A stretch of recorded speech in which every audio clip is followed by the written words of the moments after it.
अरे दोस्तों, कैसे हैं आप सभी। आशा करती हूँ आप सभी बहुत अच्छे हैं और अपना ख्याल रख रहे हैं। राधा रानी अपनी कृपा आप सब पर बनाए रखें। दोस्तों, आज हम लोग बात करने वाले हैं चैत्र नवरात्रि की।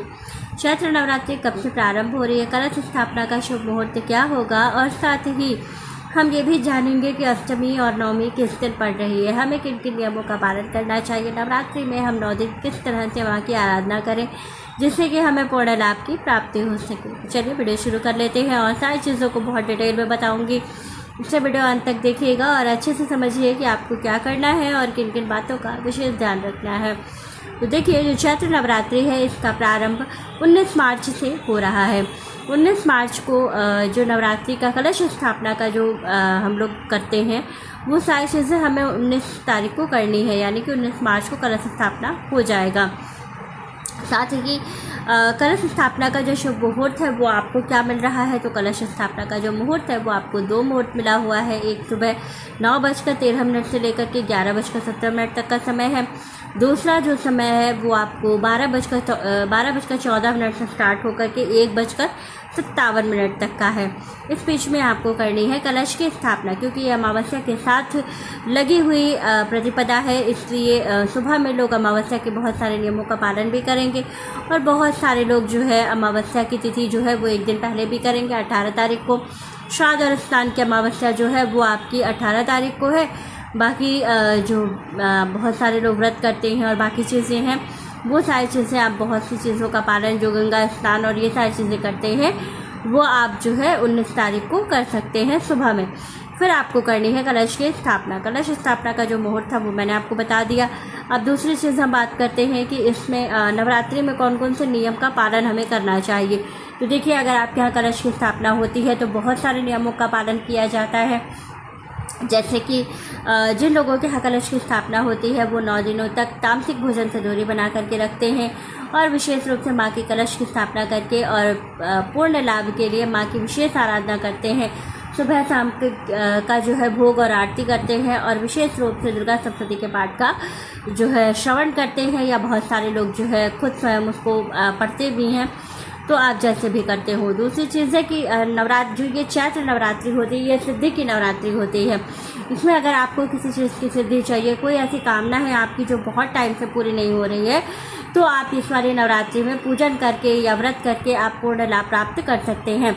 दूसरी चीज़ है कि एक क्वेश्चन ये भी बहुत कॉमन था कि जो चैत्र की नवरात्रि है इसमें अष्टमी और नवमी किस दिन पड़ रही है। तो अब जो अष्टमी और नवमी है दोनों एक ही दिन पड़ रही है, 26 मार्च को, और 27 को रामनवमी मनाई जाएगी। जो रामनवमी का विशेष त्यौहार होता है, जिस दिन राम जी का जन्म हुआ था, तो जो नक्षत्र में रामचंद्र जी का जन्म हुआ था वो नक्षत्र आपको 27 तारीख को दोपहर में 12:12 बजे मिल रही है। और जो नवमी तिथि का पूजन वाला जो नियम है वो आप जो है 26 तारीख को कर सकते हैं।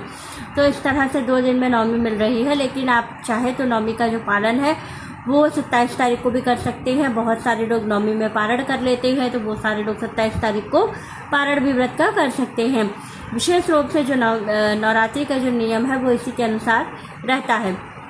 दूसरी चीज़ है कि जो दुर्गा सप्तशती का पाठ बहुत सारे लोग करते हैं, तो बहुत से लोगों का ये क्वेश्चन आता है कि क्या हमें पूरा पाठ पढ़ना या श्रवण करना चाहिए प्रतिदिन पूरे 9 दिनों में, या फिर हम जो है 1-1, 2-2 अध्याय करके भी पढ़ सकते हैं। तो देखिए, नवरात्रि में नियम बहुत सारे हैं और सब कुछ डिपेंड करता है आपकी श्रद्धा, आपके जो है अपने स्वास्थ्य पर। आप जितना कर सकते हैं उसी के अकॉर्डिंग करें। आप चाहे तो नाम जप कर सकते हैं।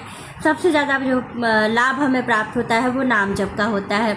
तो जो लोग भी नाम जप करते हैं वो सबसे ज़्यादा पूर्ण फल प्राप्त करते हैं। बहुत सारे लोगों का कमेंट था कि क्या हम व्रत करें तभी पूजन कर सकते हैं, तभी हम माँ की आरती भोग और सारी चीज़ें कर सकते हैं, तो ऐसा कुछ भी नहीं है।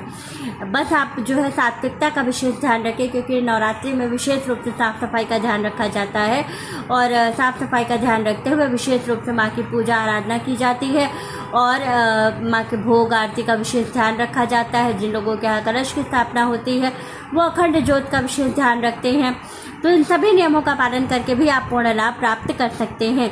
ज़रूरी नहीं है कि आपको पूरे 9 दिन का व्रत कीजिए या सारी चीज़ें कीजिए। करते हैं तो बहुत अच्छा है, लेकिन अगर नहीं संभव है तो कोई परेशानी वाली बात नहीं है। आप सिर्फ पूजा करके भी पूर्ण लाभ को प्राप्त कर सकते हैं। बस एक चीज़ का आपको ध्यान रखना है कि शुद्धता और सात्विकता विशेष रूप से ज़रूर होनी चाहिए, तभी आपको लाभ प्राप्त होता है। और माँ की जो शक्ति की आराधना इस नवरात्रि में की जाती है, इसका बहुत बहुत पूर्ण फल प्राप्त होता है, क्योंकि ये सिद्धि की नवरात्रि कही जाती है। इस नवरात्रि में जैसे कि दुर्गा पूजा में पंडाल बनता है, उसमें माँ बैठती हैं, तो उस तरह की चीज़ें नहीं होती हैं। इसमें सिर्फ जो है माँ की सिद्धि की जाती है। और विशेष रूप से अगर हमारी कोई कामना होती है जो बहुत टाइम से पूरी नहीं हो रही है, तो हम माँ से प्रार्थना कर सकते हैं, माँ से क्षमा याचना कर सकते हैं। अगर हमें लगता है कि हमने कोई गलत काम किया है या हमसे यह गलती हो गई है, तो हम उसके लिए माँ से क्षमा याचना कर सकते हैं, तो उसका हमें पूर्ण लाभ मिलता है। तो ये सारी चीज़ें आप करके पूर्ण लाभ को प्राप्त कर सकते हैं। तो वीडियो अच्छी लगी हो, जानकारी अच्छी लगे तो वीडियो को लाइक, शेयर और सब्सक्राइब ज़रूर कीजिएगा। राधे राधे दोस्तों।